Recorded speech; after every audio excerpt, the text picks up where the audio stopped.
Thank you for joining us at this hour. I'm Daniel Che here to bring you the latest newscast.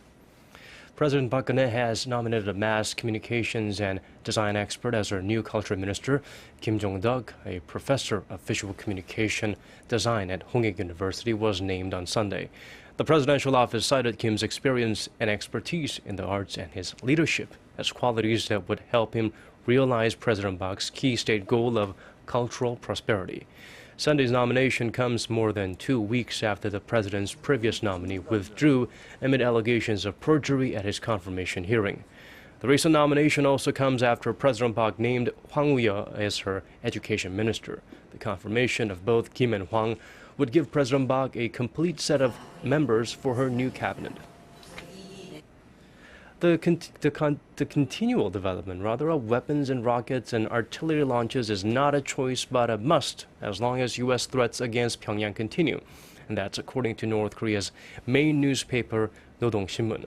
The paper claims that no other country in the world is under constant threat like North Korea is, and says that the North needs weapons upgrades and displays of military might to deter such threats. The paper went on to criticize the recent Ulchi Freedom Guardian exercise between South Korea and the U.S. North Korea has long denounced such annual drills as a rehearsal for an invasion of North Korea. Seoul and Washington say the exercises are purely defensive. Korea and the United States will hold their second round of high-level talks on the transfer of wartime operational control from Washington to Seoul for 2 days, beginning on Wednesday in Washington, D.C.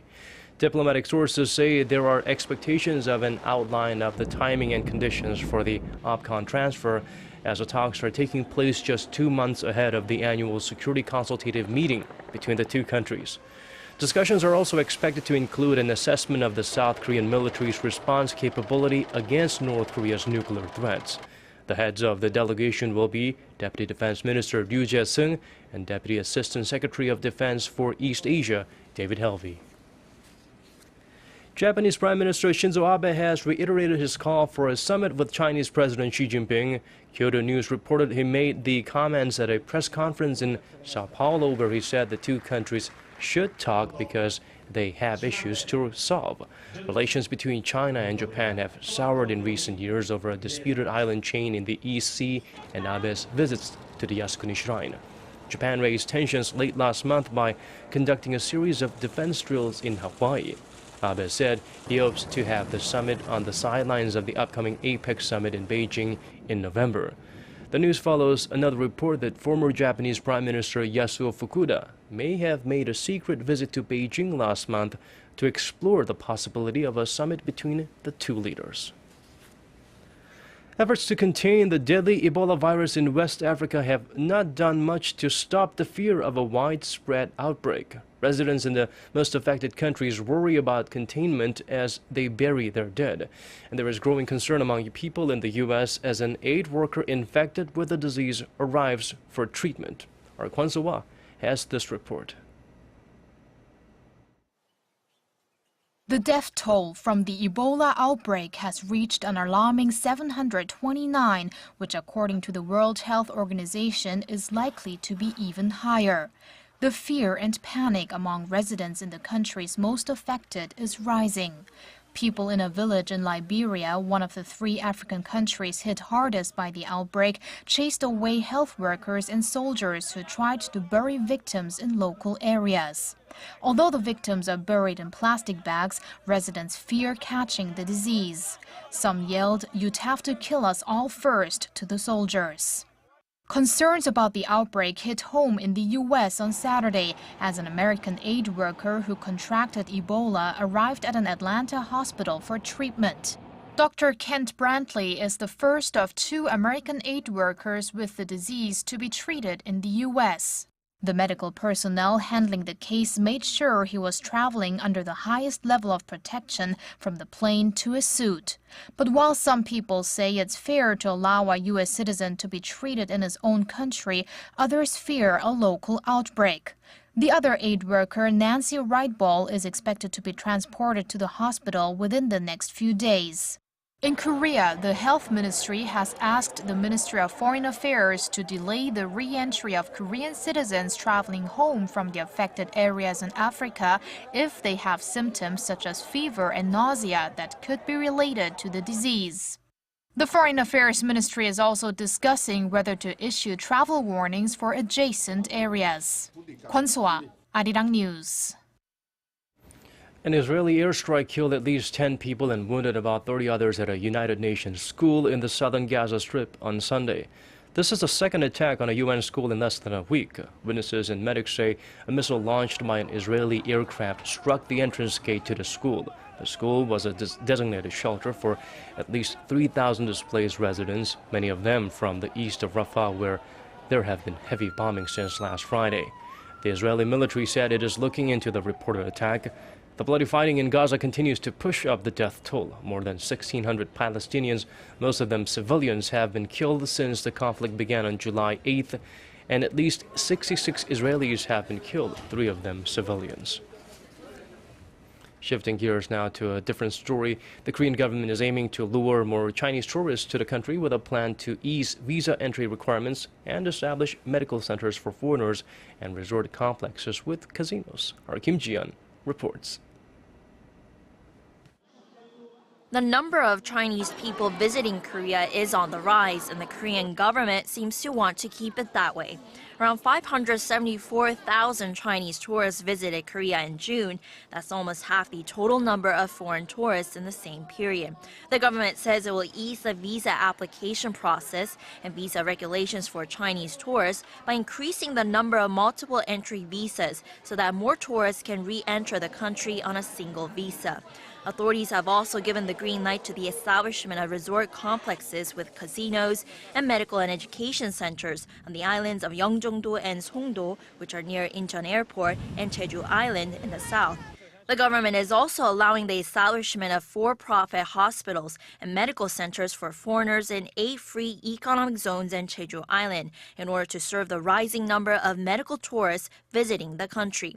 At least 10% of medical practitioners employed at the for-profit hospitals should have licenses from foreign countries, and the director of the hospital must be a foreign national.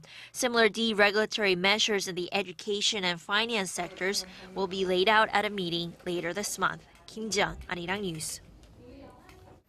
Well, some Koreans complain about sky-high smartphone bills, but they may change their mind when their rates are compared to other parts of our world.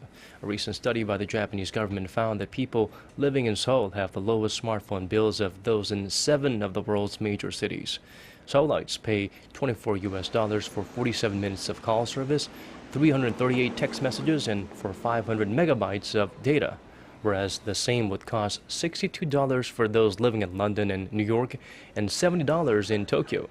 The results remain the same even when taking into account purchasing power parity or the adjustments made to eliminate price differences between countries.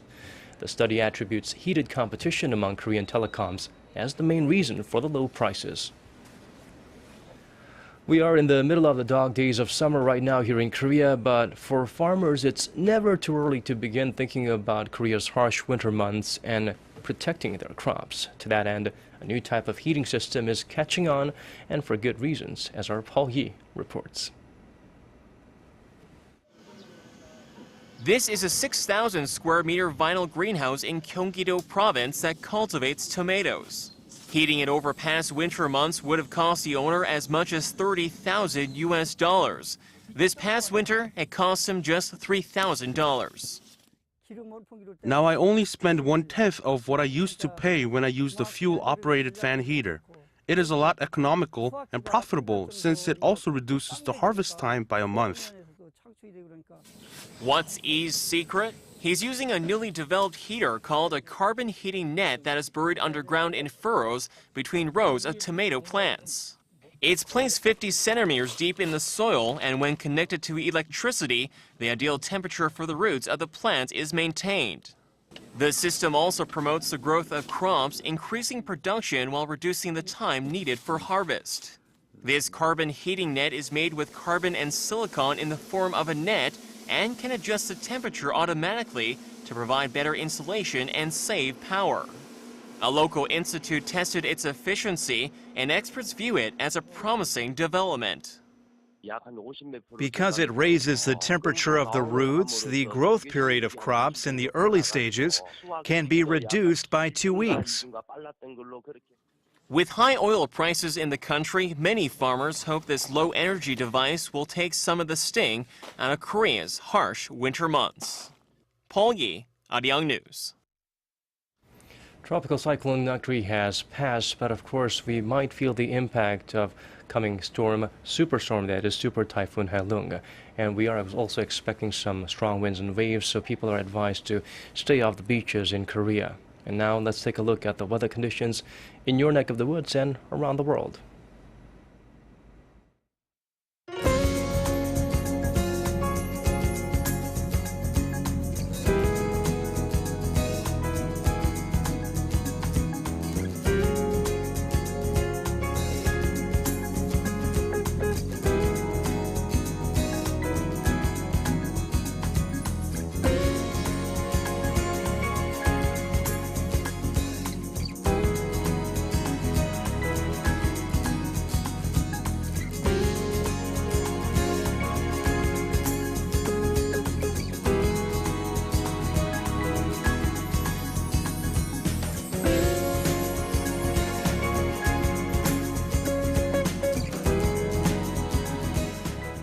And that does it for me. Thank you for watching. Have a great start to your week.